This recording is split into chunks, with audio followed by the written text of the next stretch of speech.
بسم اللہ الرحمن الرحیم۔ عزیز طلباء، کلاس 10th اردو کے لیے ہمارا آج مولوی عبدالحق مضمون کے مصنف شاہد احمد دہلوی ہیں، جبکہ آج ہم پیج نمبر 6 کو ریڈ کرنے جا رہے ہیں۔ عزیز طلباء، سٹارٹ لیتے ہیں۔ مولوی صاحب نے جب انجمن کو جما لیا، بار بار مجھے تکرار کرنی پڑ رہی ہے کہ تشریح کا طریقہ بھی سیکھیے۔ اب صرف انجمن کا نام لکھا ہوا ہے، انجمن سے مراد انجمن ترقی اردو ہے، اور یہ کیا کرتی ہے؟ یہ اردو کے فروغ اور اردو کی ترقی کے لیے کوشش کر رہی ہے۔ بار بار یہ اس لیے بتا رہا ہوں بچے کہ ایک تو آپ کو آ جائے، اور دوسرا تشریح کرنے کا طریقہ بھی آپ کو آ جائے کہ جب آپ اس کو یہی پیراگراف تشریح کے لیے آ جائے تو آپ کو کیسے ایک لفظ کے لیے بہت سارے الفاظ اس کی وضاحت کے لیے لے کر آنا ہوتے ہیں۔ انجمن کو جما لیا، جمانا مضبوط کر لینا اور بڑا بنا لینا اور ترقی دینا، مطلب انجمن ترقی کر گئی۔ اور تو اسی عمارت کے ایک حصے میں اردو کالج بھی کھول دیا۔ اب یہاں پر متعارف ہو رہا ہے اردو کالج، یہ وہ کالج ہے جہاں پر تمام مضامین، چاہے یہ سائنس ہے، چاہے یہ میتھس ہے، اور چاہے یہ فلسفہ اور حکمت ہے، کوئی بھی مضمون ہے، یہ تمام مضامین انگریزی کی بجائے اس کو اردو میں پڑھایا جا رہا ہے، اس لیے اس کالج کا نام اردو کالج رکھا گیا تھا۔ انجمن ترقی اردو کی کوشش بھی یہی تھی کہ نصاب کو اور دفتری زبان کو انگریزی کی بجائے اردو میں ہونا چاہیے۔ اس کالج میں تمام مضامین اردو میں پڑھائے جانے لگے۔ یہاں پر میں نے یہ آپ کو بات بتا دی، مولوی صاحب نے اسی کالج کو وزارت تعلیم سے تسلیم کرا لیا۔ اب چونکہ وزارت تعلیم ایک محکمہ ہے یا وزارت ہے جو تعلیم کے تمام امور دیکھتی ہے، تعلیم کے تمام امور، ان سے آپ کو کوئی کالج منظور کروانا پڑے گا، تسلیم کروانا پڑے گا، اور خاص طور پر وہ کالج جو ہٹ کر ہے مطلب الگ ہے، نظام الگ یہ ہے کہ باقی اداروں میں انگریزی میں تعلیم دی جا رہی ہے، آپ ایک ایسا کالج بنا رہے ہیں جہاں پر اردو ذریعہ تعلیم ہے، وہاں پر اردو ہے، تو پھر اس ضمن میں آپ کو وزارت تعلیم سے اجازت لینی پڑے گی۔ تو اجازت لی گئی اور منظور کر لی گئی کہ امتحان کے پرچوں کے جوابات اردو میں دیے جا سکتے ہیں۔ اس کالج کے نتائج نے ثابت کر دیا۔ اب دیکھیں پروسیس ہوئے، نمبر 1 آپ تدریس یعنی پڑھائیں گے اردو میں، نمبر 2 آپ پرچے یا امتحانات دیں گے اردو میں۔ اب ان دونوں کے نتیجے میں تیسری چیز نتائج حاصل ہوئے ہیں۔ اب نتائج نے یہ بات ثابت کر دی ہے۔ اب اگر نتائج اچھے نہیں آ رہے تو اس سے ثابت ہو گیا کہ ذریعہ تعلیم انگریزی درست ہے، انگریزی ہی ہو سکتا ہے، لیکن اگر آپ اچھے نتائج دے رہے ہیں تو اس سے ثابت ہو گیا کہ صرف انگریزی ہی نہیں، اردو میں بھی آپ اچھے نتائج دے سکتے ہیں۔ اب دیکھیں نتائج کیا ہیں۔ اس کالج کے نتائج نے ثابت کر دیا کہ اردو کو اگر ذریعہ تعلیم بنا لیا جائے تو انگریزی ذریعہ تعلیم سے بہتر نتائج نکل سکتے ہیں۔ لیکن یہاں پر ثابت ہو گیا کہ انگریزی کے مقابلے میں اردو میں نتائج بہتر آئے ہیں۔ جب یہ آپ کو بہتر نتائج دے رہے ہیں تو اس سے ثابت ہوا کہ ذریعہ تعلیم انگریزی کی بجائے اردو ہو جائے تو ہندوستان کے لوگوں کو تدریس میں، پڑھانے میں، اچھے نتائج دینے میں آسانی رہے گی۔ کالج کے کامیاب تجربے کے بعد مولوی صاحب کو اردو یونیورسٹی قائم کرنے کی لگن لگ گئی تھی۔ لگن لگنا، اب دیکھیں یہ خود فیزز ہیں۔ آپ نے انجمن بنائی، آپ نے انجمن کے بعد اردو کالج بنایا، اور انجمن نے بھرپور نتائج دیے، اردو کالج نے بھرپور نتائج دیے۔ یہ فیز اب مزید آگے چل پڑا، آپ کو اردو یونیورسٹی کے قیام کی لگن ہوئی، لگن ہونا، شوق ہونا، جستجو ہونا۔ اب آپ کا پروسیس بڑھتا جا رہا ہے۔ آپ جب اردو یونیورسٹی قائم کر دیں گے اور اس میں اچھے نتائج دیں گے تو اس سے ثابت کیا ہو جائے گا؟ اس سے ثابت یہ ہوگا کہ انگریزی ذریعہ تعلیم ہندوستان میں ناکام ہو گیا، یا کم اچھے نتائج دے رہا ہے؟ اب سوچیں کہ کیا اس چیز کو اردو یونیورسٹی کو حکومت، جو کہ اس وقت انگریز حکومت تھی، منظور کرے گی یا ہونے دے گی؟ ذرا سوچیں اس چیز کو۔ تو مولوی اردو یونیورسٹی قائم کرنے کی لگن لگ گئی، کراچی کے ایک سرمایہ دار بھی ہمت کر جاتا تو یونیورسٹی بن جاتی، اور یہ پاکستان بننے کے بعد کا ذکر ہے، جو انگریز کی حکومت نہیں، یہ تو قیام پاکستان سے پہلے حکومت تھی، چونکہ یہ قیام پاکستان کے بعد کا ذکر ہے، اور اب انجمن کا دفتر کراچی منتقل ہو چکا ہے، اور یہ 1947 کے بعد کا ذکر ہے کہ وہ اردو یونیورسٹی قائم کرنا چاہ رہے ہیں۔ کراچی کا ایک سرمایہ دار بھی ہمت کر جاتا۔ اب دیکھیں، اس کے لیے سرمایہ کی ضرورت ہے، اور سرمایہ ہے سرمایہ دار کے پاس۔ سرمایہ دار کون ہے؟ بڑے کاروبار کرنے والے، اور زیادہ لوگوں کی ضرورت نہیں تھی، کسی ایک سرمایہ دار بھی اگر کر دیتا، کوئی ایک سرمایہ دار بھی ہوتا تو ہمت کر جاتا تو یونیورسٹی بن جاتی، مگر ہمارے سرمایہ دار بھی حکومت کا رخ دیکھ کر چلتے ہیں۔ اب حکومت کا رخ کیا ہے؟ حکومت کا انداز کیا ہے؟ حکومت کا انداز ہے ویسٹرن، یعنی مغرب زدہ ہیں ہم لوگ، اور مغرب سے متاثر ہیں، انگریزی تعلیم سے متاثر ہیں۔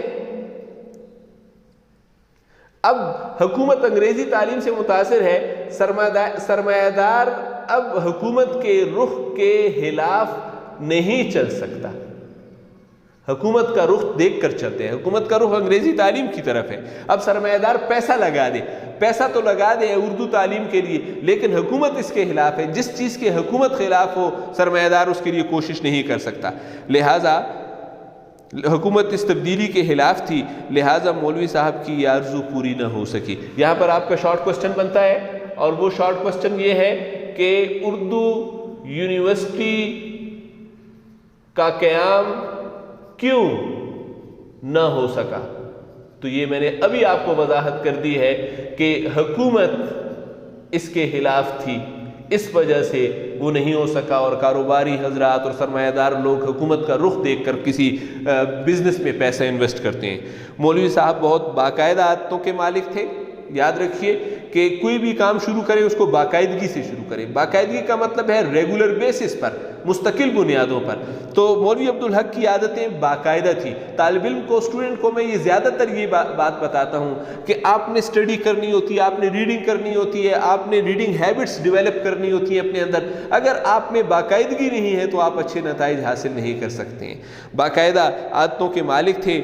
صبح کی چہل قدمی، واک کرنا، ٹہلنا سے رات کی مشی، اب دیکھیں رات کی واک کے لیے لفظ دیکھیں کتنا پیارا ہے اردو میں، اور وہ ہے مشی۔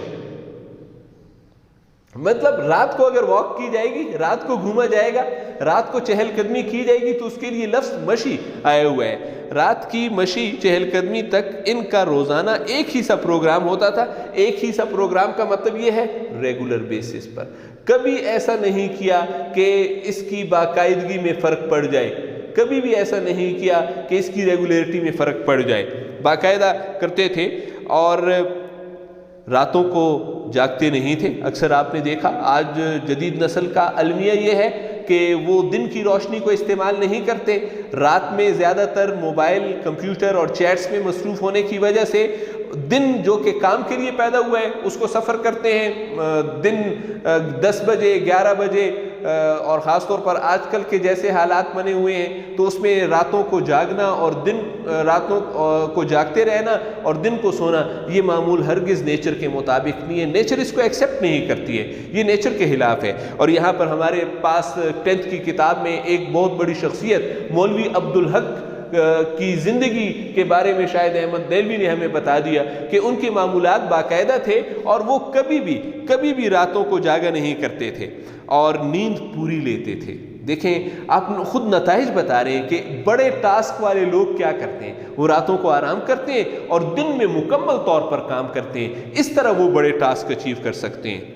اور صبح تازہ دم اٹھتے تھے، 90 سے اوپر ہو گئے تھے۔ اب خود یہ چیزیں ہمیں آج میڈیکل سائنس نے بتا دی ہیں، میڈیکل سائنس نے ہمیں یہ چیز بتا دی ہے کہ پوری نیند لینے والے لوگ دراز عمر ہوں گے۔ اب مولوی عبدالحق 90 ایئرز کے تھے جس وقت ابھی یہ مضمون ہم اب جس حصے میں پڑھ رہے ہیں، ایج ان کی زیادہ تھی، 90 سال کے تھے۔ 90 سال کے ہونے کی وجہ کیا ہے؟ پوری نیند سوتے ہیں اور دن کو کام کرتے ہیں۔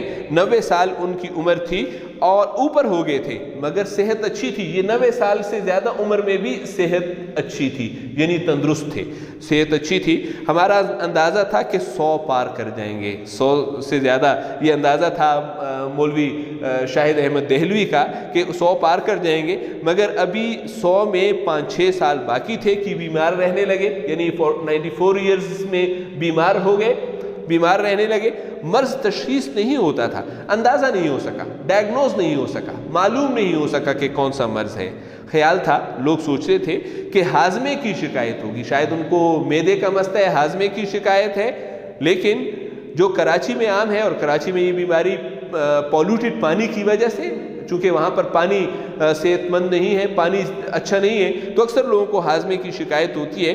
مگر جب مرض بڑھتا گیا تو ہسپتال میں داخل ہو گئے، افاقہ نہیں ہوا۔ افاقہ مرض کا درست ہونا، بیماری سے تندرستی کی طرف آنا۔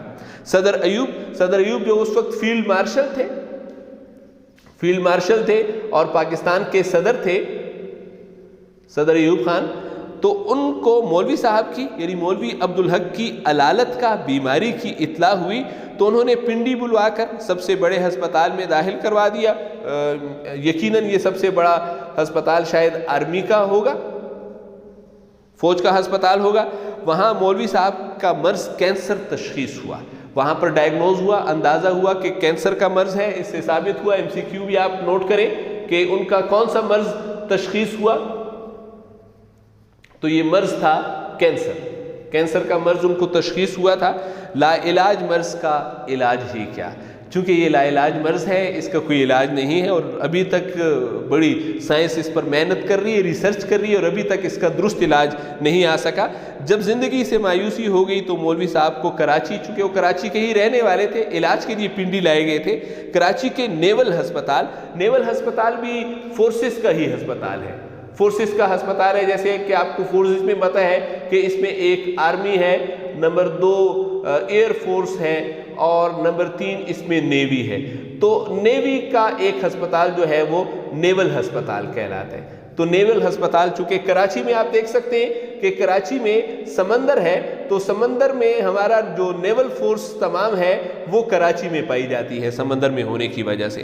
تو نیول ہسپتال میں بھیج دیا گیا۔ یہاں پہنچے تو مرض اتنا بڑھ چکا تھا کہ مولوی صاحب اکثر بے ہوش رہنے لگے۔ جب انہیں ہوش آتا تھا تو کچھ بولنا چاہتے تھے، کچھ زبان سے کچھ گفتگو کرنا چاہتے تھے، مگر نکاہت تھی، کمزوری بہت زیادہ تھی کہ سرگوشی اس آواز کو کہتے ہیں جو آپ بات کرنا چاہتے ہیں، لیکن وہ بلکہ بہت ہلکی آواز میں وہ بات نکلتی ہے، تو ان کے منہ سے کمزوری کے باعث آواز نہیں نکلتی تھی، وہ سرگوشی سی ہوتی تھی، وہ سرگوشی سنائی نہیں دیتی تھی۔ صرف 2 لفظ کبھی کبھی قریب رہنے والوں نے سنے، ان کی زبان سے جو 2 آخری الفاظ نکلے ہیں عزیز طلباء، وہ زیادہ تر جو 2 لفظ نکلتے تھے وہ کیا تھے؟ نمبر 1 انجمن، اور انجمن کا آپ کو معلوم ہے انجمن ترقی اردو، اور نمبر 2 اردو۔ اس سے ثابت ہوا کہ انجمن سے اور اردو زبان سے ان کو کتنی محبت تھی کہ ان کی زبان سے نکلنے والے آخری کلمات جو تھے وہ انجمن اور اردو تھے۔ یہ ان کے قریب رہنے والوں نے یہ سنے تھے۔ عزیز طلباء، شاہد احمد دہلوی کا یہ مضمون مولوی عبدالحق جس کتاب میں شامل ہے، یہ خاکوں کی کتاب ہے اور اس کا نام ہے بزم خوش نفساں۔ یہ ایک اچھا MCQ بھی ہے۔ عزیز طلباء، یہاں پر میں آپ کو ایک بات ریکمینڈ کروں گا کہ لیکچر ختم ہو گیا، لیکن آپ بک ریڈنگ یا ریڈنگ ہیبٹس ہماری نہیں ہیں، کتابیں پڑھنا ہمارا اس میں نہیں ہے، اور آگے جتنے بھی آپ کے PCS کے اور CSS کے انٹرویوز ہیں ان میں وہ لوگ بہت کامیاب ہیں جو بک ریڈنگ کرتے ہیں، کتاب پڑھتے ہیں۔ ہم کتاب نہیں پڑھتے ہیں، کتاب سے مراد صرف سلیبس کی کتاب نہیں ہے، اور کتابیں بھی ہیں۔ میں آپ کو ریکمینڈ کروں گا کہ آپ بزم خوش نفساں ریڈ کریں، شاہد احمد دہلوی کی کتاب کو پڑھیں۔ لیکن اگر آپ یہ نہیں پڑھ رہے ہیں تو بھی آپ نے کتاب پڑھ لی ہے۔ آپ نے اس کتاب کا ایک خاکہ مولوی عبدالحق کا تو پڑھ لیا ہے۔